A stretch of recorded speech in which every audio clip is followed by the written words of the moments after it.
Olá, pessoal, bom dia. Como vão? Espero que estejam bem.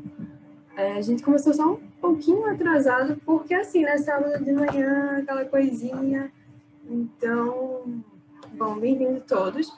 Eu acho que a maioria já deve ter acompanhado o nosso webinar anterior, mas a gente vai se apresentar de novo para quem está chegando e tal. Meu nome é Briane, eu faço engenharia eletrônica na UFPE e a minha linha de pesquisa são sensores baseados em ressonância plasma de superfície. Certo. Eu sou presidente do SPI Student Chapter e, bom, vamos lá. Tem uma coisinha que me perturbando, que quer participar do webinar também, né? Queria todo webinar, queria e não sei o quê.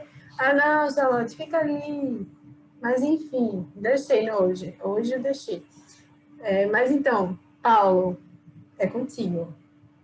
O que você Bom faz? dia, bom dia, pessoal. Eu me chamo Paulo, sou estudante do curso de licenciatura em Física da UFRPE e eu trabalho com o sistema de travamento do laser de diodo. Essa é a minha linha de pesquisa. E é isso. Alisson, diz aí pra gente. Bom dia, pessoal. Sejam bem-vindos. Eu terminei doutorado em Física em Óptica na UFPE e aqui estou como colaborador porque faço parte do Student Chapter Recife. Então, tenhamos um bom evento. Cecília?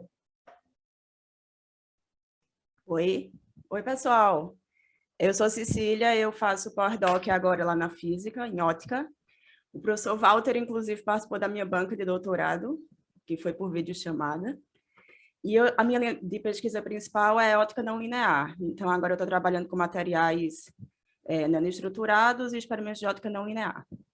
E aí, Jessie? Manuel? Bom dia a todos, sou Jéssica, eu sou pós-doutorada na universidade, no Departamento de Física da UFP e também membro do Student Chapter, né? A minha linha de pesquisa é estudos em ópticas não lineares, então é isso. Manuel, você? Olá, pessoal, bom dia. Meu nome é Manuel, eu sou estudante de doutorado em ciência de materiais, tenho trabalhado com propriedades ópticas não lineares de materiais bidimensionais, principalmente, e também sou flamenguista como o professor Walter. É,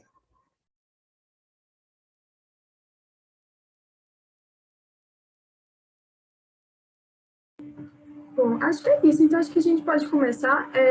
Uma orientação rápida para vocês.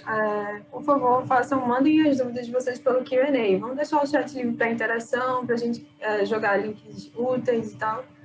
Então, façam pelo Q&A, por favor, certo? Como da outra vez, foi ótimo. Então, acho que bora lá. Acho que não tem mais nenhum aviso para dar, não. Certo? Vamos embora. Porque assim, sábado de manhã, a galera que estão só os fortes, viu? Não é por nada não, mas... professora.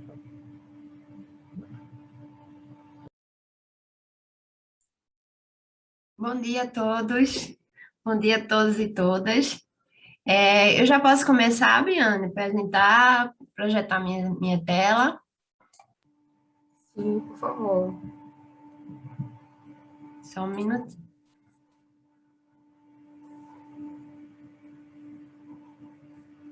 Aliás, assim, se você quiser também se apresentar e tal, no sentido de... Farei isso. É massa. Pronto. Todo mundo está vendo direitinho a apresentação? Sim, professor.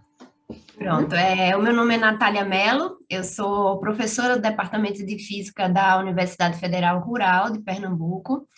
Sou aqui de Recife e fiz toda a minha formação no Departamento de Física da Universidade Federal de Pernambuco, no departamento em que o chapter é o do chapter, né? O departamento do chapter que me convidou. Então, eu queria agradecer ao Estudante Chapter, primeiramente, pelo convite, dizer que eu fico sempre muito feliz em participar das atividades do chapter, né? O chapter fez parte da minha história como estudante também. Eu fiz parte do chapter Recife durante minha pós-graduação, fui presidente do chapter um tempo e eu sempre fico muito contente quando eu vejo o chapter assim, ativo e trabalhando. Como eu falei para vocês, eu fiz toda a minha formação Departamento de Física da UFPE. Toda a minha formação, desde a iniciação científica, foi com ótica, com física atômica, lasers, e eu nunca mudei de área, então eu trabalho com isso desde a iniciação científica. E assim, todas as minhas pesquisas são relacionadas com ótica não linear e física atômica, tudo que eu tenho trabalhado até então. Eu nunca trabalhei especificamente com desenvolvimento de lasers, então seria muita pretensão eu chegar aqui e dizer que eu vou falar de todos os lasers que existem, todas as aplicações e tudo isso, porque é quase impossível fazer isso. O laser, ele é uma ferramenta muito promissora, que evolui muito rápido, que tem muita pesquisa sendo desenvolvida. Então, a ideia desse seminário hoje é falar para vocês dos fundamentos de como é feito um laser, como ele funciona microscopicamente e macroscopicamente, e falar de algumas aplicações não as principais, mas as mais reconhecidas, né? Para vocês terem uma ideia eu fiz uma linha do tempo para vocês reconhecerem mais ou menos a evolução desse processo. Pronto, aqui. É uma linha do tempo recortada, né? Ela não está toda completinha assim, mas eu coloquei algumas datas principais para que vocês entendessem o que eu estou falando quando eu digo assim que evolui muito rápido essa ferramenta que a gente está tratando no seminário hoje. Bom, aqui em 1953, 53, né? Um dia desse, foi desenvolvido ou foi publicado um artigo sobre um maser. Maser é basicamente o laser que a gente conhece hoje, só que ele era especificamente com um comprimento de onda de micro-ondas, certo? Então, surgiu o maser, foi uma inovação para a época, e somente em 1960 que foi produzido em laboratório o primeiro laser. Era um laser de cristal de rubi, ele emitia no vermelho, um laser de estado sólido, e logo em seguida, já na década de 60, o laser já começou a ser testado em medicina. Então, o pessoal começou a testar na pele, em ferida, em diferentes cicatrizações, em processos inflamatórios. Então, o laser já foi começando a ser aplicado em outras áreas fora do laboratório de pesquisa. Em 1983, você vê, 20 e poucos anos depois, já foi realizada a primeira cirurgia fotorrefrativa, foi uma cirurgia no olho, né? Então, as técnicas de cirurgia refrativa eram muito invasivas, e em 1983 o laser já começou a ser aplicado. Muita coisa foi desenvolvida a partir daí, muita coisa surgiu, muita tecnologia. Em 2001, utilizando o laser, a Lene Ho conseguiu parar um feixe de laser. Isso foi um boom na comunidade, porque até então se entendia um laser como uma ferramenta capaz de provar e corroborar com a descoberta da velocidade da luz, a luz com uma velocidade quase infinita e tudo. E a Lene Ho conseguiu fazer um experimento em que o feixe de laser dela praticamente parava no espaço. E em 2018, a ótica e a pesquisa em laser deu o prêmio Nobel para 3 físicos, incluindo uma física mulher, né, a Donna, e esse prêmio Nobel foi em relação a invenções inovadoras no campo de lasers. Então, eram diversos experimentos e um conjunto de pesquisas que premiou esses 3 pesquisadores em 2018. Observa aí que de 1960 para 2018 é muito pouco tempo. Quando a gente fala em ciência, em pesquisa, 50 anos é quase nada. E em 50 anos a gente passa de o laser ter sido desenvolvido para estar ganhando o prêmio Nobel e sendo aplicado em diversas áreas. A gente não consegue nem contabilizar, né, a quantidade de áreas diferentes que a gente tem hoje em dia, o laser sendo aplicado e sendo utilizado de forma constante. Bom, vocês veem essa caixinha aqui em cima ou só eu que estou vendo ela? Com as indicações do Zoom, porque parece que ela fecha uma parte do meu slide. Não, Só a senhora. Não, só eu que vejo, né? Tá. Ela cobre o título da minha palestra. Pronto. Eu acho que a primeira coisa que a gente tem que começar, quando a gente fala de lasers, é entender de onde vem essa palavra, laser, né? Eu acho que todo mundo começa assim. Então, laser vem das iniciais, em inglês, de Light Amplification by Stimulated Emission of Radiation. Em português seria amplificação da luz por emissão estimulada de radiação. Coloca isso na cabeça. Então, a palavra laser vem de eu quero amplificar uma determinada quantidade de luz e eu vou fazer isso usando um processo que a gente chama de emissão estimulada de radiação, que eu vou falar daqui a pouquinho. E aí a primeira coisa que a gente tem que entender é quando é que a luz se torna laser. Todo laser é luz, né? Mas nem toda luz é laser. Quando a luz se torna laser, é porque ela tem características muito específicas, e essas características estão listadas aí na apresentação. Então, para a gente dizer que aquela luz é uma luz laser, no laboratório a gente inventou um verbo, a gente diz que ela está lasando. Para dizer que ela está lasando, ela precisa ser uma luz monocromática, coerente, colimada e com possibilidade de alta intensidade. Então, quando a gente diz que a luz é monocromática, significa que a gente observa uma luz que emite num único comprimento de onda, praticamente. Tem uma variaçãozinha, mas é praticamente no único comprimento de onda. Se o laser for no visível, lembra, né, do espectro magnético, do espectro eletromagnético, que foi mostrado na outra palestra. Se a luz for no visível, significa que ela tem uma única cor, não tem uma mistura de cores. Isso a gente diz que ela é monocromática. Ela é coerente. Coerente significa que todas as ondas eletromagnéticas que formam aquele feixe do laser, elas têm o mesmo pico, que é esse desenho que está representado aqui, ó. Então, todas as ondas eletromagnéticas, o pico coincide e o vale coincide. Então, elas são máximas juntas e mínimas juntas, elas caminham sempre juntinhas. Isso significa que elas estão em fase, ou seja, elas são coerentes. Colimada significa que o diâmetro do feixe do laser, ele vai percorrer um espaço muito grande com o mesmo tamanhozinho. Então, o laser ele não vai assim, começar pequenininho e lá na frente vai ficar grandão. Acontece, mas a gente quer que ele consiga percorrer um espaço muito grande sem mudar esse diâmetro, que seja bem pequenininho assim e ele vá para um espaço muito grande. Isso a gente diz que a luz é colimada.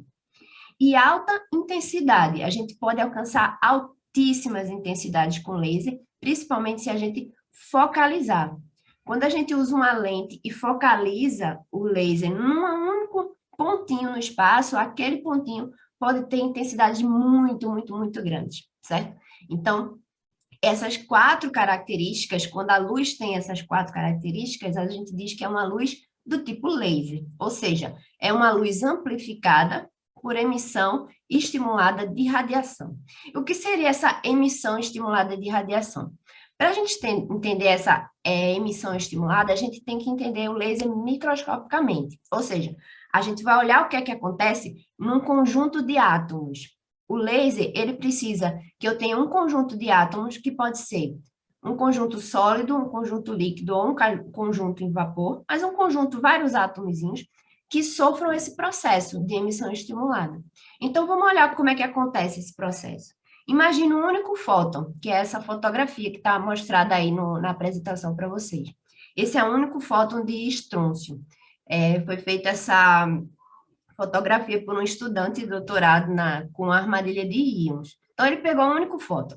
E a gente quer olhar esse átomo bem de pertinho. Então, se a gente olhar esse átomo bem de pertinho, a gente pode representar ele por esse modelo que a gente reconhece, né, um modelo atômico, onde eu tenho um núcleo formado pelos prótons e o nêutron, e os elétrons circulando esse núcleo em camadas bem específicas.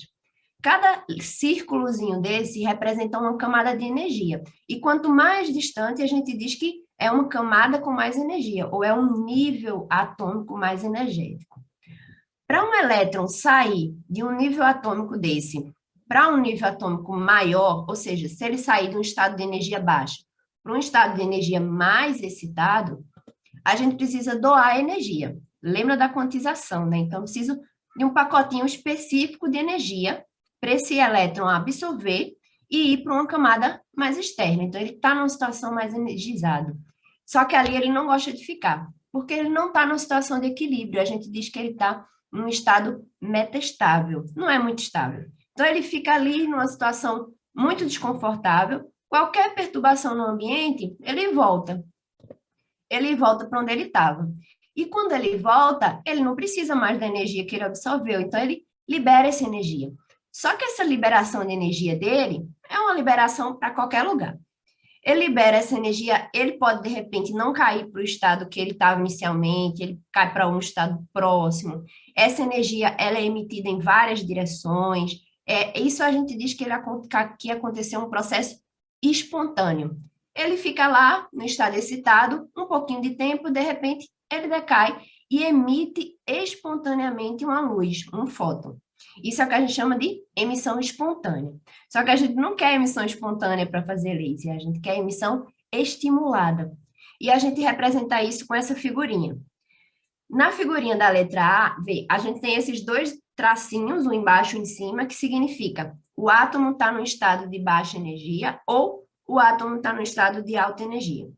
Na figurinha A, a gente tem um átomo no estado de baixa energia, essa primeira bolinha aqui, e ele absorve um fóton, absorve luz.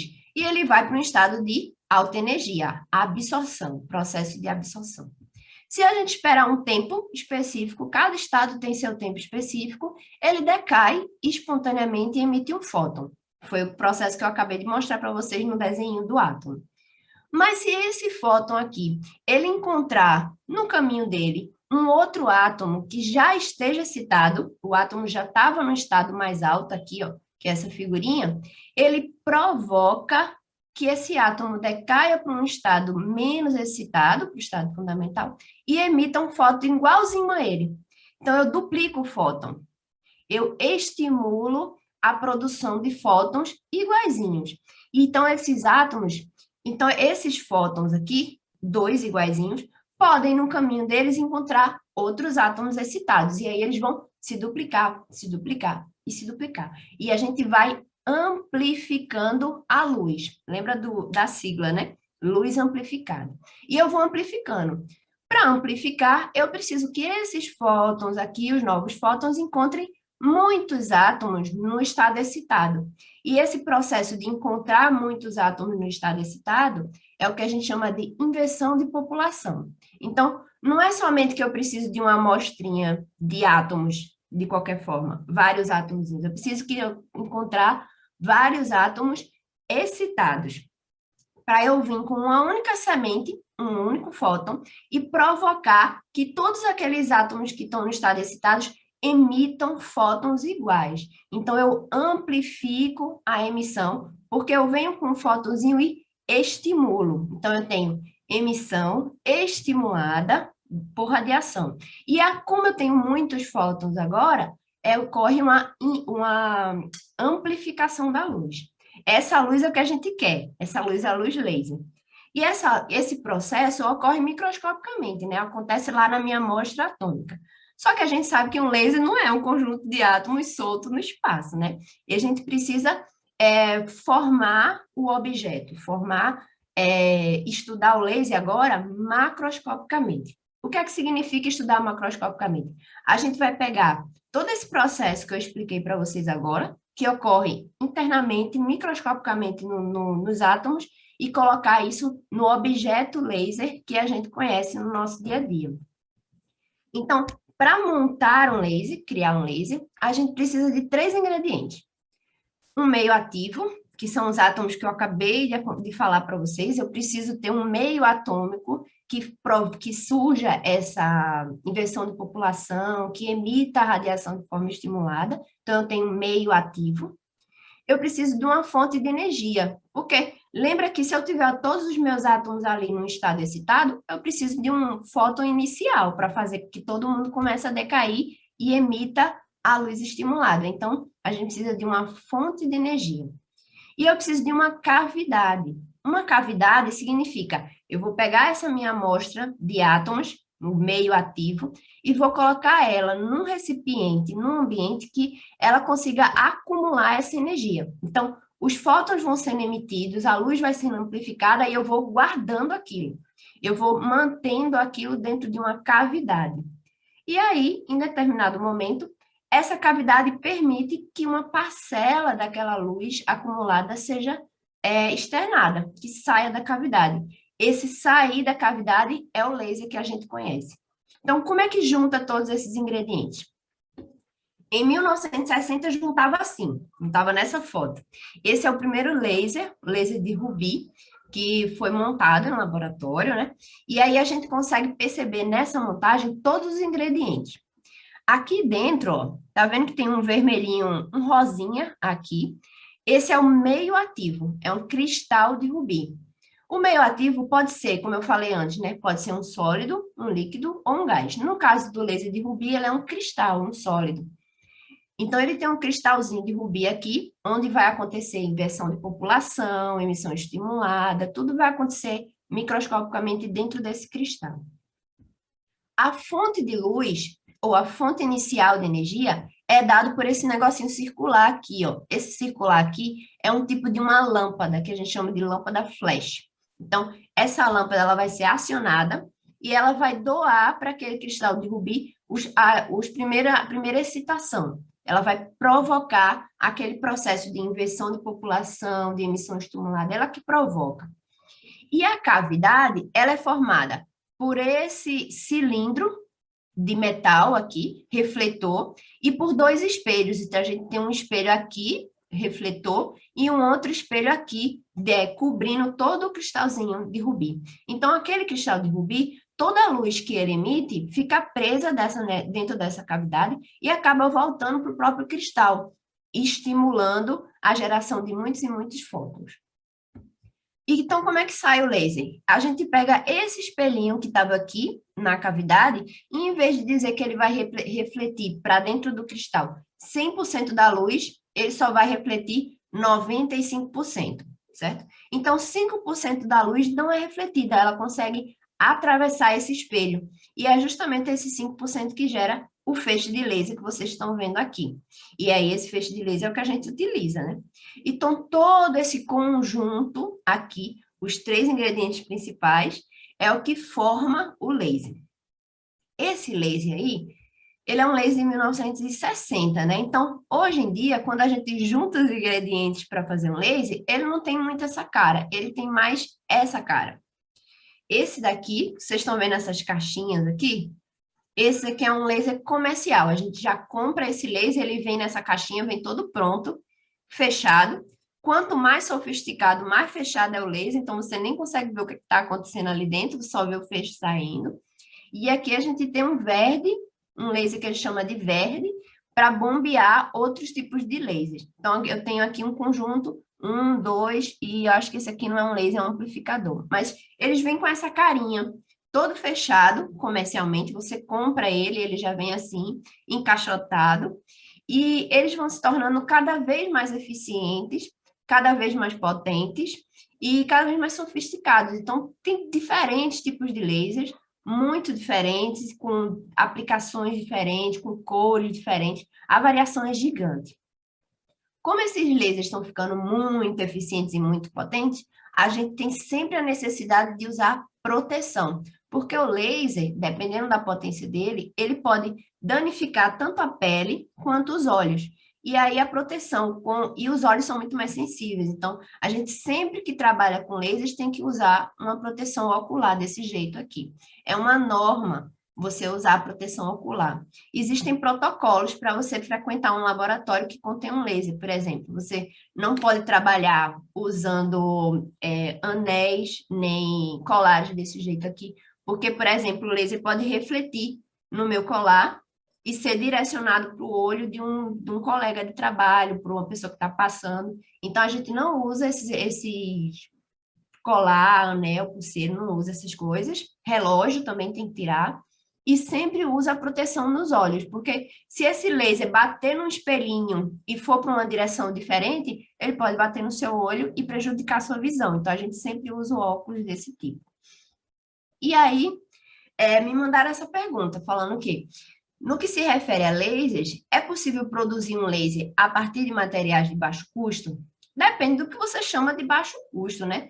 Porque os lasers, como eu falei para vocês, eles estão ficando tão sofisticados e cada sofisticação dessa acrescenta valores para ele. Então, os lasers variam muito de preço, dependendo da qualidade do laser. Lembra daquelas 4 características que eu falei para vocês?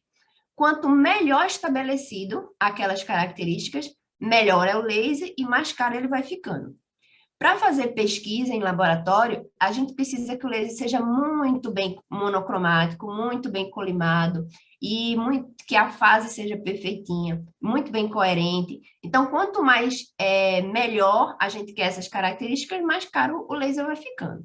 Então, eu trouxe alguns valores para vocês terem noção. Por exemplo, um apontador simples, esse que o professor usa na sala de aula, o professor comprou o mais baratinho, ele custa em torno de R$20. Tem uns pequenininhos assim que eu comprava quando era adolescente, que na época custava tipo R$2, R$3, pequenininho assim.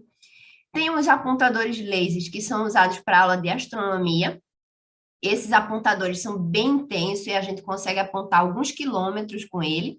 Esses apontadores variam de 90 a 1.000, R$2.000, mais ou menos, depende da qualidade do laser, né? E tem os lasers de alta performance, que são esses lasers que a gente tem no laboratório, que a gente luta tanto para conseguir recurso financeiro para comprar e fazer pesquisa no Brasil.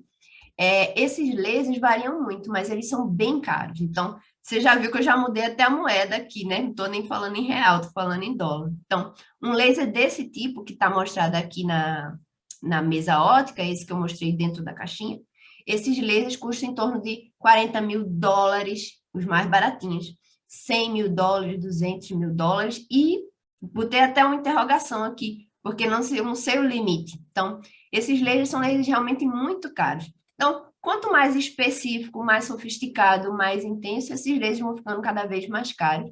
Então, nessa ordem de preço, né, em alguns ou vários $1.000. Então, são lasers realmente muito caros. Uma possibilidade para se fazer pesquisa é um laser de diodo que a gente consegue montar em laboratório. Ele é um laser que tem boas qualidades, então ele é bem monocromático, ele é coerente, ele é colimado, então ele tem boa qualidade, mas ele tem potência baixinha. Mas é possível montar esse laser em laboratório e você vai gastar em torno de R$5.000, mais ou menos. Para fazer um laser em casa, você consegue também fazer um laser em casa, só que não vai ser um laser com tanta qualidade. Então, dificilmente você vai conseguir usar ele para fazer pesquisa. Por exemplo, para fazer pesquisas com átomos, com fibra, esse tipo de coisa é muito difícil. Mas você consegue, por exemplo, montar um apontador laser em casa, comprando os equipamentos e os componentes na internet. E aí você gasta em torno de R$100, R$50. Se você catar tipo, em eletrodomésticos antigos, você até consegue encontrar esses equipamentos sem precisar comprar. Então, o custo cai bastante. Mas, assim, não é um laser aplicável em pesquisa, não é um laser muito bom, mas você consegue fazer um apontador. A forma mais fácil de fazer é com esse diodo emissor de luz, que é essa figurinha que eu coloquei para vocês aqui. A foto não dá noção de tamanho, mas essa pecinha tem em torno de 1 centímetro. Ele é igual a um LED, parece um LED, só que ele tem essa qualidade, que dependendo da corrente que a gente coloca, ele emite luz laser, não luz somente como um LED qualquer. Então, ele emite luz laser dependendo da corrente. Então, uma coisinha desse custa em torno de R$15, depende da qualidade. Então, ele é um negocinho desse tamanho assim, e que se você conseguir alimentar ele com a corrente correta, ele vai emitir luz laser. Então, é possível sim você fazer um laser em casa com baixo custo, consegue fazer, mas vai ser um laser, um apontador simples, né? Você não vai ser um laser aplicável em pesquisa.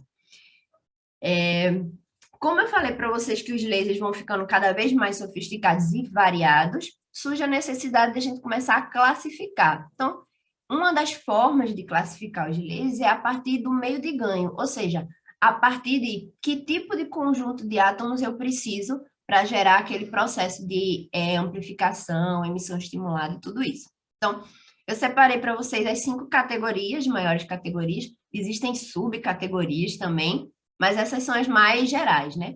Então, você veja, a primeira categoria é o que a gente chama de laser de gás. O laser de gás é que o meio atômico, ele é um gás. Então, imagina aquela imagenzinha do laser de Rubi, Em vez de eu ter um cristalzinho de rubi, eu tenho um recipiente de vidro contendo um determinado gás.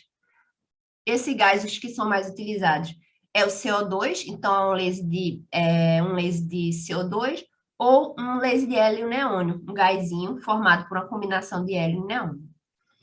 Existem também os lasers que são químicos. Os lasers químicos têm uma combinação de elementos químicos de forma que eles produzem a sua própria energia de ativação. E a energia de ativação é produzida a partir de reações químicas, né? Lembra lá do curso de química, né? Reações endotérmicas, exotérmicas.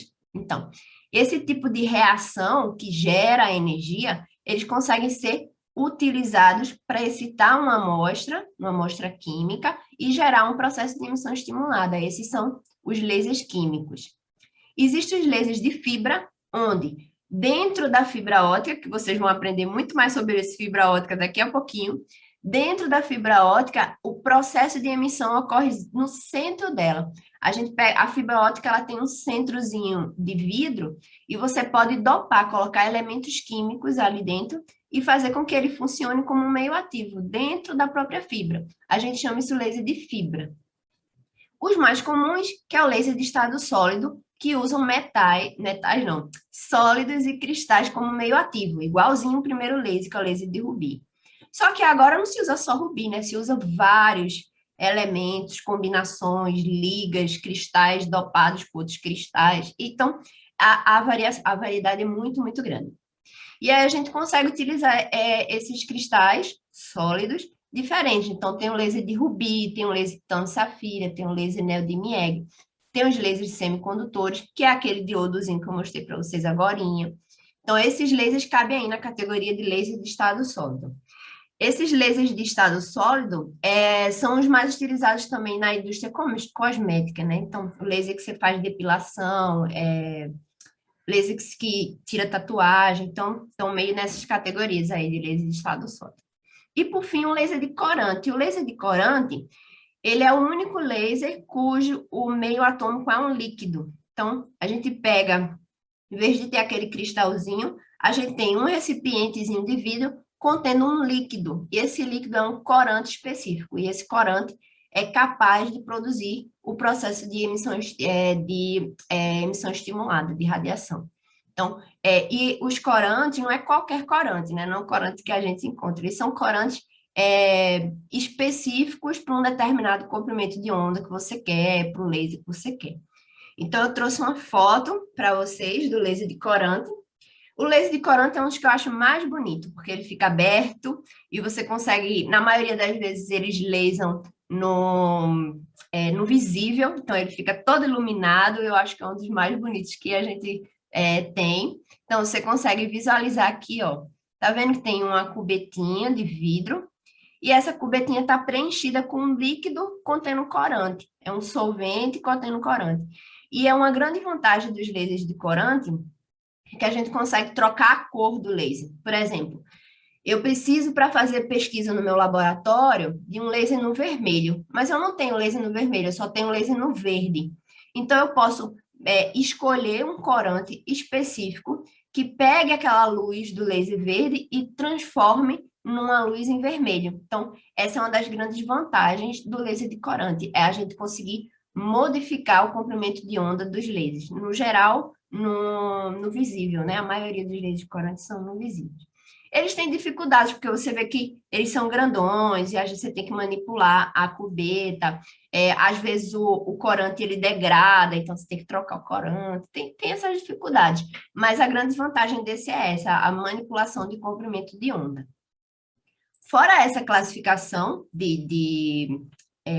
classificação de meio ativo, a gente tem a classificação de risco, que a gente classifica os lasers em classes em função dos danos que eles podem causar no tecido humano, né? Na pele ou nos olhos da gente.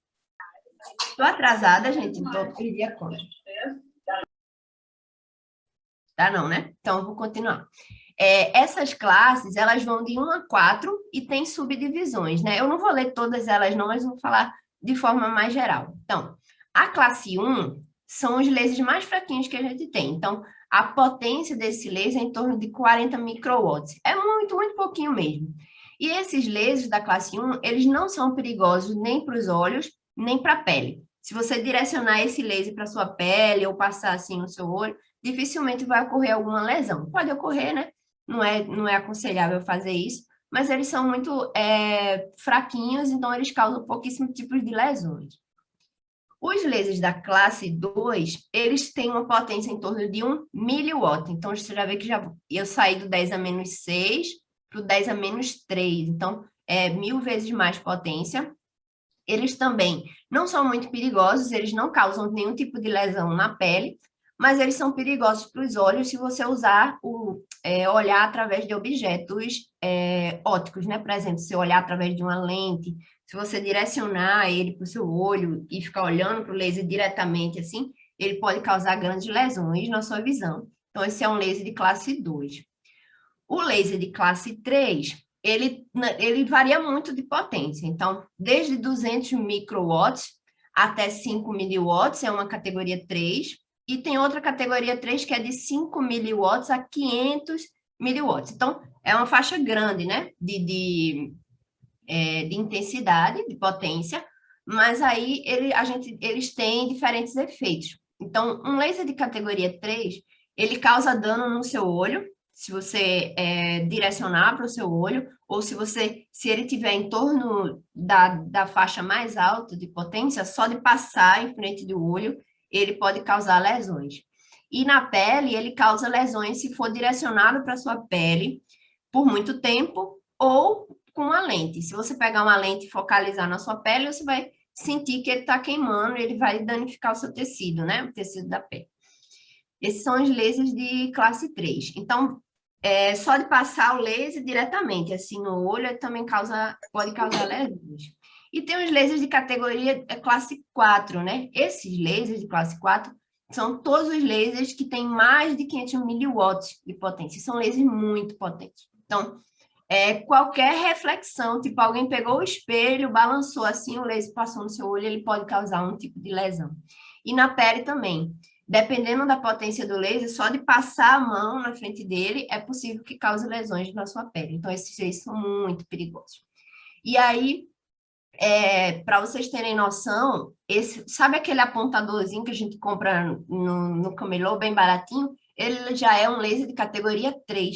Então, os lasers que a gente tem acesso no nosso dia a dia já são lasers que têm perigo.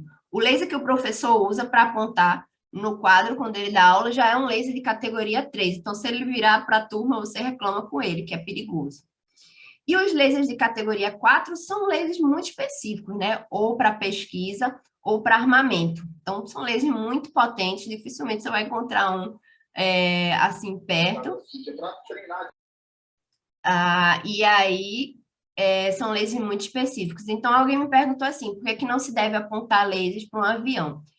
Não se deve apontar lasers para o avião, porque corre o risco de que o seu laser atinja os olhos, né, do piloto, do copiloto. Então, se você provocar alguma lesão ocular em quem está pilotando um avião, é possível de sofrer algum tipo de acidente. Obviamente que tem que ser um laser muito forte para criar uma lesão a uma distância tão grande, mas já aconteceu. Como já aconteceu, vários países fizeram com que isso fosse crime realmente. Então, você direcionar um laser para um avião é considerado crime também no Brasil, é passível até de ser preso, você pode ser preso por alguns anos se você fizer isso. E o risco é justamente isso, é você atingir os olhos do piloto e provocar algum tipo de acidente, né? Porque ele vai ficar temporariamente sem poder pilotar o avião. É claro, esse apontadorzinho que a gente usa em casa não chega até lá, né? Mas, como eu mostrei para vocês, por exemplo, um apontador que com 30, 40 quilômetros de alcance custa em torno de R$100. Então, é possível que você consiga apontar e chegar a uma distância muito alta. Por isso que é considerado crime e a gente não deve fazer esse tipo de apontar o laser para um avião, nem apontar laser para carros em movimento e nem para pessoas, né? Então, se você tiver acesso a um laser, lembrar que você não deve direcionar esse laser de forma nenhuma para o rosto e nem diretamente para outras pessoas, porque você pode atingir os olhos, e os olhos são muito sensíveis. Desde a categoria 2, você já pode causar danos ao tecido do olho. Então, é realmente perigoso lidar com isso. Bom, aí eu trouxe esse videozinho para vocês, vou explicar logo, antes de ligar, porque é um vídeo rápido. Esse laser que está mostrando aqui em azul é um laser de categoria 3, é um laser no infravermelho, então você não está vendo o laser passar por aqui. Ele está passando, você não está vendo, né? A gente não tem sensibilidade ao infravermelho. E aí vocês vão ver um colega com fósforo tentando encontrar a passagem do laser. E aí ele fica procurando, assim, a passagem, e aí vocês vão ver o que acontece quando ele consegue pegar o fósforo e passar na frente do laser, na frente do feixe do laser. Ele está procurando por onde é que o laser está passando.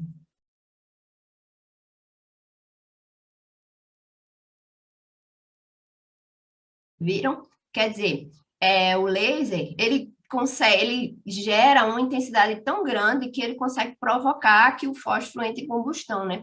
Então, esse laser, ele é ainda mais perigoso porque a gente não consegue visualizar. Ele tem uma intensidade muito grande e ele pode estar direcionado para o seu olho ou refletido no olho de alguém e a pessoa não vai ter noção. Só quando a lesão está complicada, né? Já está numa situação complicada. Então, tem que utilizar proteção sempre que for para um laboratório. Bom, aqui eu trouxe algumas aplicações para o laser, a maioria delas eu acho que vocês já conhecem, né? São aplicações gerais em diferentes áreas. Então, como eu falei, o laser está aplicado em todas as áreas que você imaginar, tem algum tipo de aplicação para o laser, porque eles são uma tecnologia variada demais, tem muita informação, muita coisa. Então, existem aplicações médicas e odontológicas, então já se faz cirurgia, tratamento de lesão, processos anti-inflamatórios, direcionam o laser para a pele para diminuir inflamações, processos analgésicos, pessoas que têm muita dor, que têm doenças de pele que causam muita dor, também fazem tratamento a laser. E instrumentos de ablação. Instrumentos de ablação é aqueles que a gente pode ter bisturis, pode ter obturação, né, no dente, fazendo em vez de usar broca, usar lasers apontando especificamente para o dente ou para a lesão que você quer retirar. Isso já se faz atualmente. Não no Brasil, né? Dificilmente a gente tem dentistas que utilizam brocas a laser, não sei se esse é o termo, não, mas que utilizam laser para fazer esse tipo de tratamento. É difícil porque é caro, é muito caro, mas já se encontra em alguns países profissionais dentistas que usam laser em vez de usar aquela broca de metal que a gente conhece, que é péssimo, por sinal, né? Então, existem aplicações na indústria. Então, na indústria a gente consegue fazer cortes de material, com um laser muito intenso a gente consegue cortar o material. E como o laser é controlado por computador, esses cortes são muito precisos, então a gente consegue fazer medições, cortes, instrumentos, aparelhos com muita precisão. Leitura de CD, escrita, né, de CD, apesar que hoje em dia a gente quase não usa mais CDs e DVDs. E os apontadores têm sido aplicados em diferentes processos e diferentes áreas também. E a fabricação de apontadores também é uma indústria que gera eu não sei qual o tamanho dessa indústria no Brasil, mas é uma indústria ativa também. Tem as aplicações bélicas, né? Então já se usa a pesquisa bélica, ela gera muito dinheiro para as pesquisas em laser, porque se consegue fazer armas com energia dirigida, miras a laser, já estão no processo de desenvolver armas de ação, por exemplo, você vai direcionar o laser para um determinado carro inimigo e conseguir provocar ablação, queima, né, de combustível, explosão. Já tem tecnologia nesse sentido e pesquisas sendo desenvolvidas, né? O Exército Americano, inclusive, é um grande centro de pesquisa em lasers. Não sei se chama centro, né? Porque existe essa divisão entre centro de pesquisa, eu não sei bem qual é a nomenclatura, mas eles fazem muita pesquisa em relação a lasers também. Na área de comunicação, os lasers são importantíssimos, são muito aplicados, porque se consegue fazer transmissão de informação em taxas muito altas e transmissão de informação muito segura também, com lasers, né? Em especial, aplicando fibra ótica também nesse processo, você tem transmissão você faz comunicação de uma forma muito rápida e segura, com luz. E na área de pesquisa científica, aí é muita coisa. Aí você não imagina a quantidade de grupos no Brasil e no mundo que trabalham com lasers em diferentes áreas de pesquisa. No meu caso, na física, a gente também tem uma vastidão de diferentes pesquisas e áreas e temas que abordam, que usam o laser como ferramenta e estudam especificamente lasers. Então, a gente tem essas duas vertentes, tem pessoas pesquisando especificamente sobre lasers, do tipo encontrar um laser com melhores características, mais barato, mais potente, mais tudo, e tem o pessoal que usa o laser como ferramenta para pesquisar outras coisas. Então, eu citei aqui, por exemplo, a pinça óptica, que é muito interessante, se vocês quiserem procurar depois.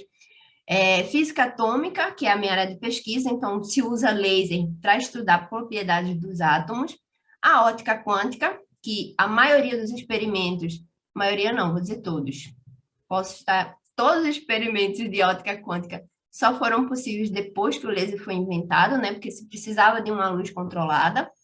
E o armadilhamento de átomos, que tem sido muito explorado atualmente, porque você consegue acumular esses átomos quase sem movimentação, num espaço muito pequeno, e isso é uma amostra incrível para se fazer pesquisa, para estudar os átomos, para estudar a interação entre eles, para estudar como é que a luz é absorvida ou não. Então, esse armadilhamento de átomos é um negócio que está crescendo muito, tem muita gente trabalhando também com isso atualmente. Então, como eu estou falando de armadilhamento, eu trouxe para vocês sobre a armadilha. A armadilha magneto-óptica, ela é muito explorada para os grupos que fazem física atômica, e ela é feita com lasers. A gente tem 6 pares de lasers, 6 pares de lasers contrapropagantes. Então, você tem um laser vindo assim e outro assim, ele um de frente para o outro. E você faz isso na direção X, na direção Y e na direção Z. Então, são 3 parezinhos de laser. E você consegue frear esses átomos. No encontro desses pares de lasers, que é o que está mostrado aqui na figura, nesse cruzamento, você consegue frear. E os átomos ficam com uma velocidade muito, muito pequenininha nessa região, porque eles sofrem o efeito da pressão do laser. Então, eles ficam bem devagarzinho aqui, é o que a gente chama de melaço, porque eles ficam ali se movimentando bem devagarzinho. E aí você vem com um campo magnético, liga esse campo magnético e eles ficam aprisionados. Então, você tem um acúmulo de átomos numa região bem pequenininha do espaço e os átomos que praticamente não se movimentam. A gente diz que eles são átomos frios. Frios porque eles se movimentam muito devagarzinho. A velocidade deles é muito pequena. Claro que isso aqui é uma representação. Na realidade, a montagem é assim. Então, a gente tem um conjunto de fibras ópticas, de espelhos, bobinas, bombas, não sei o quê. Precisa de um aparato grande para construir, né? Mas aqui no meio, você vê uma pecinha, uma cubeta de vidro contendo um vaporzinho de átomos. Os átomos estão se movimentando todos ali. E aí, quando você liga a sua armadilha, esses átomos começam a ficar aprisionados. É isso que eu vou mostrar nesse vídeo aqui para vocês, ó. Essa cubeta de vidro é essa que está aqui no meio, ó. Aqui no meio do meu aparato, com essa confusão toda de espelhos. E aqui está cheio de átomos, só que eles estão se movimentando muito rápido. E a gente não consegue ver. Então, quando eu ligar esse laser, quando eu começar o vídeo, é quando os lasers estão sendo ligados. E o laser vai ser ligado e vai começar a aprisionar esses átomos numa determinada região do espaço. Vocês vão ver surgir o que a gente chama de nuvem atômica. É o acúmulo de átomos com uma velocidade bem pequenininha. Vou passar o vídeo para vocês agora. Ó, nesse momento é que os lasers estão sendo ligados. E aí os átomos começam a... Todo átomo que passa em frente àquele cruzamento de laser, ele fica lá aprisionado, porque ele sofre o efeito da pressão de radiação e ele vai ficando com a velocidade cada vez menor. Então, a gente consegue visualizar o acumulado de lasers. E aí, nesse processo de, eu consigo manipular esses átomos, surgiu essa outra pergunta. Se é possível parar o movimento de uma partícula com laser, né? Uma partícula em geral. Não só é possível parar essa partícula quando é possível manipular essa partícula. Esse experimento que eu estou mostrando aqui para vocês é o que a gente chama de pinça ótica. E ele é um dos experimentos que deram o Nobel a essas 3 pessoas que estão aqui, entre elas a Donna, e a Donna foi presidente da OSA na época que eu também estava no Student Chapter, né, 2012, e a Donna veio aqui para Recife, inclusive, ela participou de um dos eventos do nosso Student Chapter.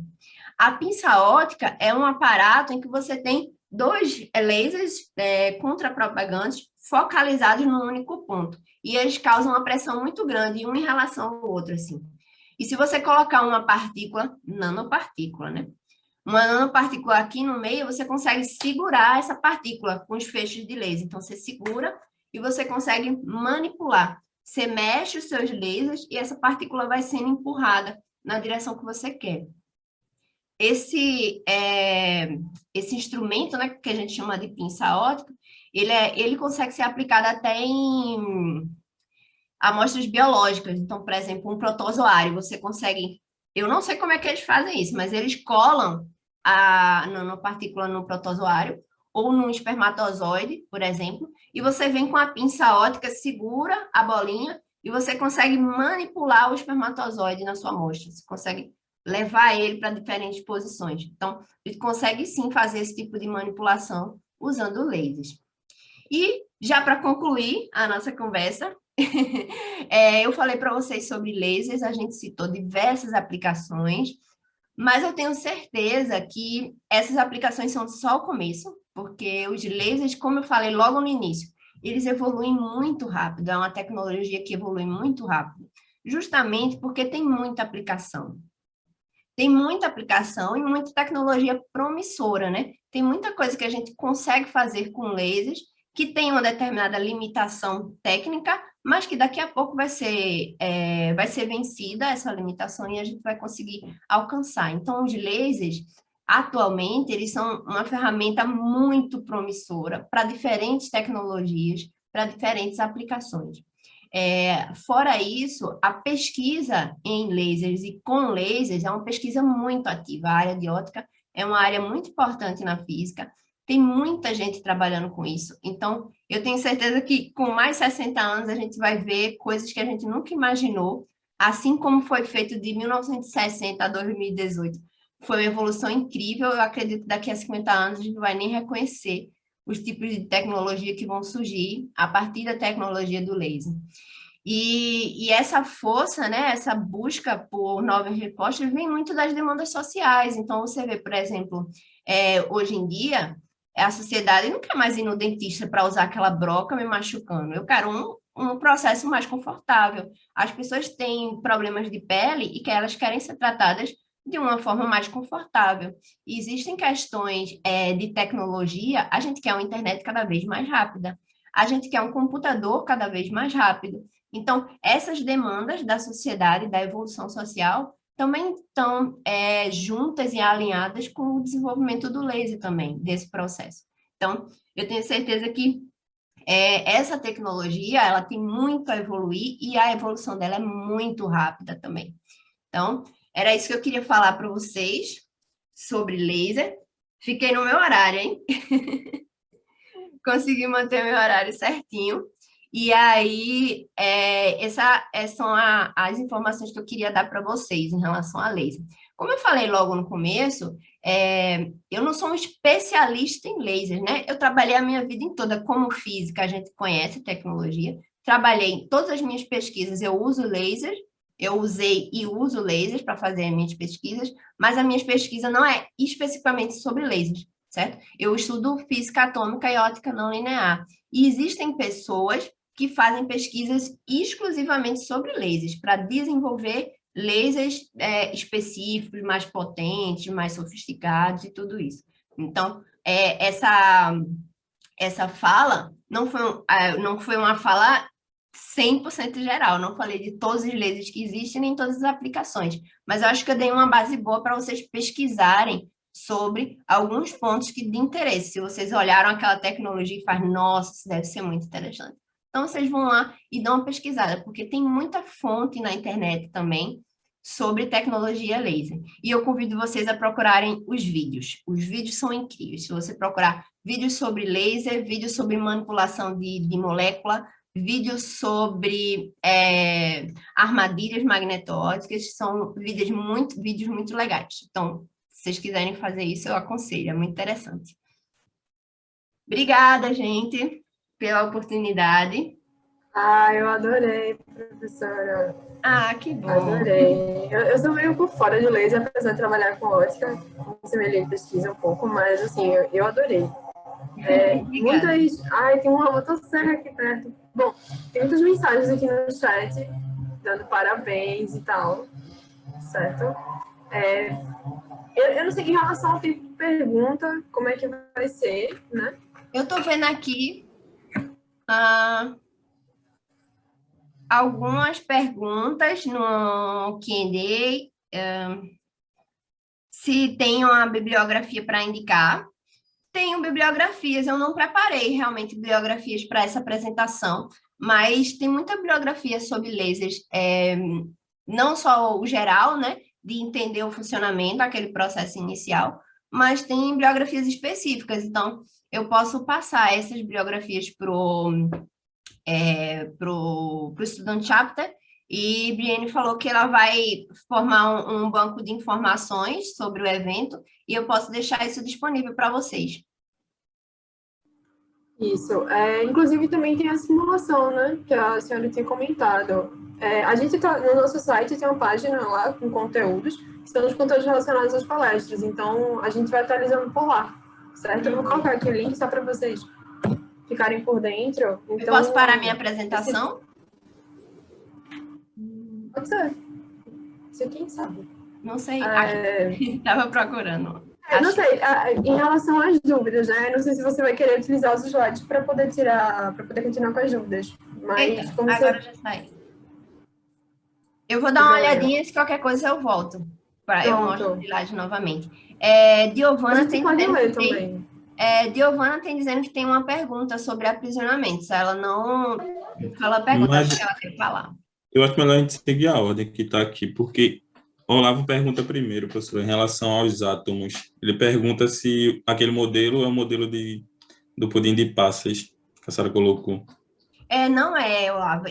O modelo que eu mostrei para vocês, ele é um modelo um pouquinho mais avançado que o pudim de passas, porque o pudim de passas, ele achava que os elétrons eles estavam misturados, né? Elétrons, prótons estavam misturados num espaço limitado. Então, não tinha uma distribuição específica de energia. Aquelas camadas que eu mostrei para vocês de energia, elas não eram contempladas nesse modelo, do pudim de passas. O próximo modelo é que surge a questão da quantização, então começou a se distribuir os elétrons em camadas específicas de energia, que é aquele modelo que eu mostrei para vocês.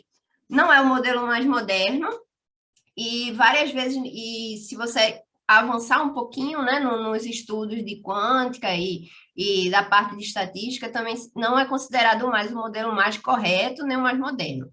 Mas, didaticamente, ele é bem utilizado, porque como ele contempla essa parte da quantização das energias, aí é suficiente, né, para a gente explicar esse processo de absorção, emissão de fótons, de transferência de energia. Então, a gente utiliza muito esse modelo ainda, apesar de hoje em dia já não ser um modelo tão assim aceito, já tem modelos bem mais modernos.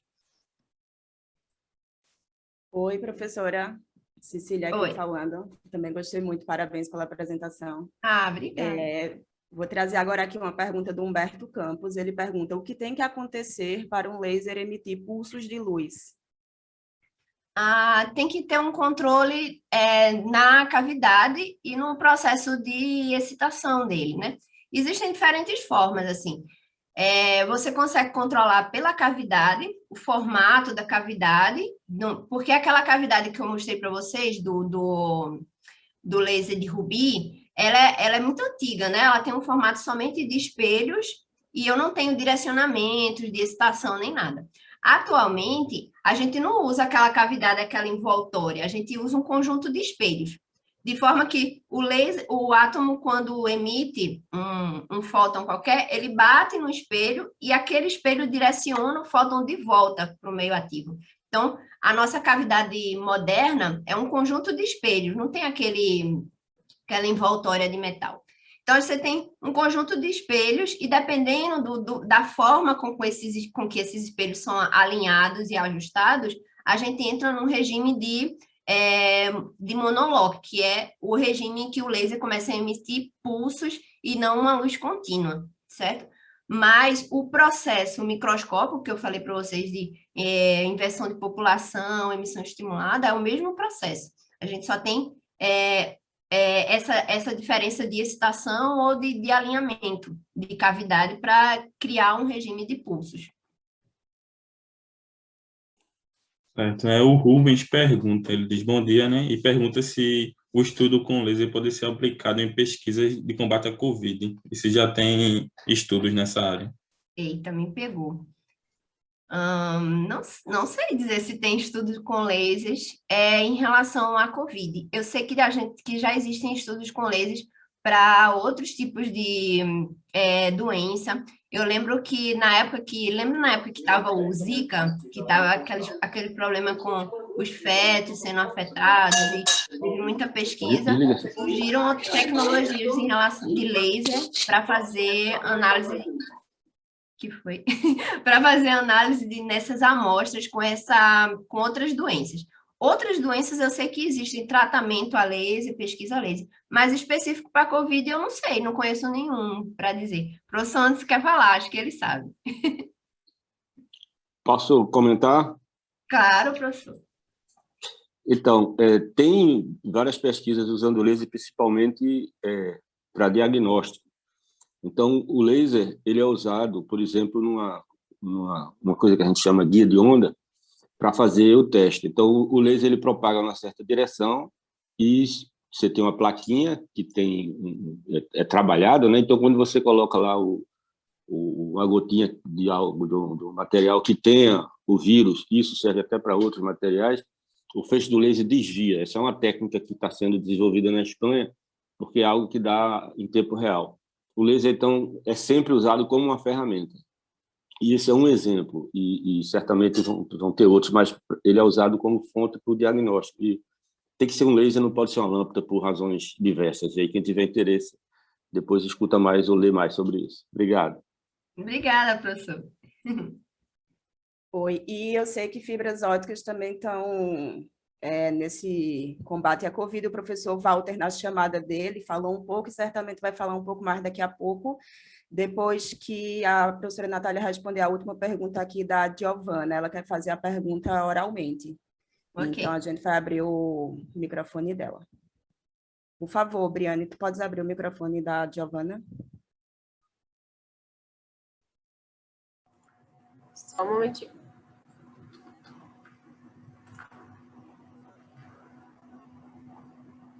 Pronto.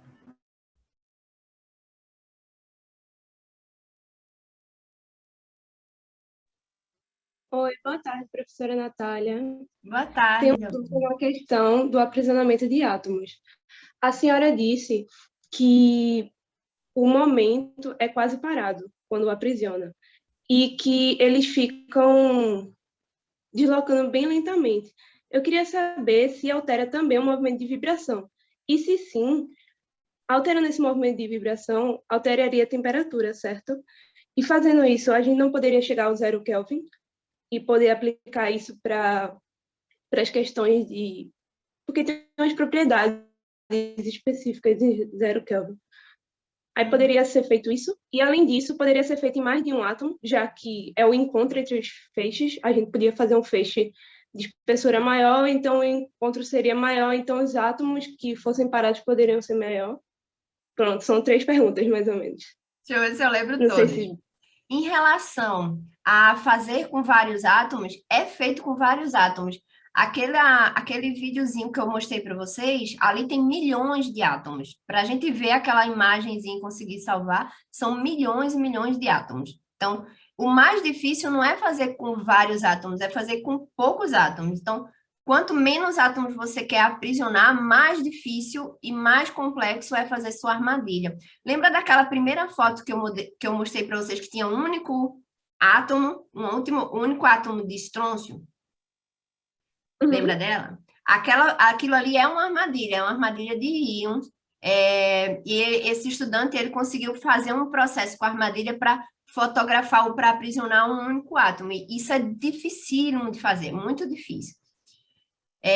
A outra pergunta que você fez é a questão de vibração. É justamente a questão de vibração que faz com que a gente chame de átomos frios. Então, quanto mais vibração, a gente associa a uma coisa aquecida, né? Então, estar aquecido significa vibrar muito. E os átomos, quando a gente aprisiona os átomos, a gente diz que está num regime de átomos frios, justamente por isso, porque eles oscilam muito pouco. Então, a gente diminui a movimentação e diminui a oscilação, eles ficam num estado de pouca movimentação e a gente associa essa pouca movimentação à temperatura. A gente diz, como a agitação é muito pequena, a gente está num regime de átomos frios, certo? Então, a vibração é intrínseco, né? Esse processo de associar a temperatura ao armadilhamento é conjunto, né? É a mesma coisa. Então, o processo é o mesmo, a gente resfria os átomos, significa aprisionar os átomos, é um processo junto.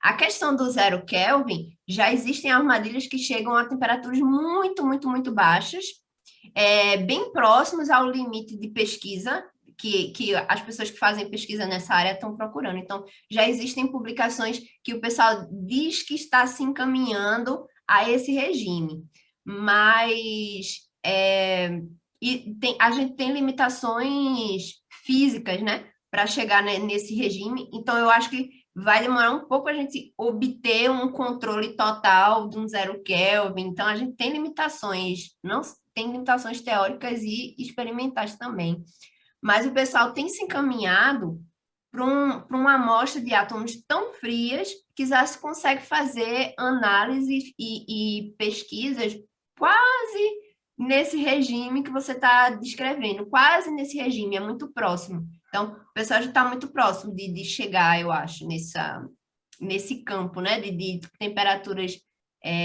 realmente muito baixas. Então, já se consegue chegar em temperaturas muito baixas. O movimento dos átomos são afetados depois de desligar o laser ou voltam ao normal? Tem alguma... Como é? Não entendi. Se eles ficam frios depois que desliga? Não, né? Ele continua, né? Ele tem um tempo de resposta. É muito rápido, realmente. Mas eles têm um tempo de resposta, assim. Quando você desliga a armadilha, eles ficam eu não lembro de ordem de grandeza, mas é muito pequenininho, é coisa assim, microsegundos. Eles ficam alguns microsegundos paradinhos, ali sem movimentação, né, com que a gente chama de melaço, e aprisionados, então eles ficam naquela região por alguns microsegundos e depois você tem que ligar de novo a armadilha, senão eles começam a escapar do armadilhamento. Então, eles ficam um espacinho de tempo. Então, no geral, quando se faz pesquisa com armadilha, por exemplo, não se deixa a armadilha ligada o tempo todo, certo? Você liga, aprisiona, aí desliga, faz o seu experimento e liga de novo. Aí, espera todo mundo aprisionar, desliga, faz o experimento e liga de novo. Só que esse ligar e desligar é microsegundo, a gente não consegue fazer na mão, por exemplo. Tem que ter um controle eletrônico automático para fazer esse ligar e desligar com intervalos de microsegundos, é muito rápido. Senão a gente não consegue, eles se escapam todos e vão-se embora da armadilha. Uma última dúvida, professora Natália. Esse processo tem muito gasto de energia? Em que sentido? No sentido de ligar o laser para o aprisionamento dos átomos, ou o alto custo só é a compra do laser em si? Ah, você está falando de valor financeiro? Isso, se o processo é viável, assim, ou só em termos de pesquisa, que hoje é viável. Ah, então, para você fazer o armadilhamento, você precisa de... Lembra aquela imagem que tem várias óticas ali, né? Que eu falei para vocês. Então, você precisa de muito equipamento óptico para fazer o direcionamento perfeito, porque tem que ser perfeito o cruzamento dos átomos. Você precisa de uma célula contendo átomos de rubídio. Você precisa de um sistema de bomba para fazer um vácuo naquelas células e tirar toda a sujeira e deixar só o átomozinho. No meu caso é rubídio, né? Mas pode ser outros átomos, só aquele átomo que você quer estudar. E existem os lasers de pesquisa. Então, aquele conjunto de equipamentos ali é um conjunto muito caro de equipamentos, porque não é um espelho normal que a gente compra, é um espelho especial, cada espelhozinho é $100. Então, o laser que é utilizado pode ser um laser de baixo custo que a gente usa, que em torno de 5, 6 mil reais, mas pode ser usado um laser mais sofisticado, né? Que você tem em um laboratório. Mas, por exemplo, não se consegue fazer com um apontador simples de laser, não dá para fazer. Tem que ser um laser muito específico. A célulazinha, aquele negocinho de vidro que você viu, aquele negócio caríssimo. Então, você vai gastar em torno de 15 mil reais, 20 mil reais. Então, é um processo... o armadilhamento de átomos é considerado uma pesquisa muito cara. Então, Entendi. não é todo laboratório que conseguiu fazer quando a gente tinha muito recurso, e atualmente está cada vez mais difícil, porque os recursos estão ficando mais escassos, né? Que a gente sabe. Então, não é uma pesquisa barata de forma nenhuma, é uma pesquisa cara e requer muito, muito equipamento, porque é muito preciso. Se o seu laser tiver uma variação muito, muito pequena de comprimento de onda, ele já não consegue aprisionar, então é muito, muito específico mesmo. Por isso que se torna cada vez mais caro, é uma pesquisa bem cara. Eu perguntei isso porque eu estava pensando em escala industrial, se eu quisesse algum material maior, né? Porque esses materiais são muito pequenos, mas um material maior que tivesse essa propriedade de 0 Kelvin, porque tem uns supercondutores, algo assim, que tem uma propriedade quando chega perto do 0 Kelvin. Então, em escala macro, deve ser bem menos eficiente, assim, monetariamente, para fazer, né? Depende do que você chama de escala macro, né? No meu caso, se você botar 1 milímetro, para mim já é super macro. Então, é muito macro.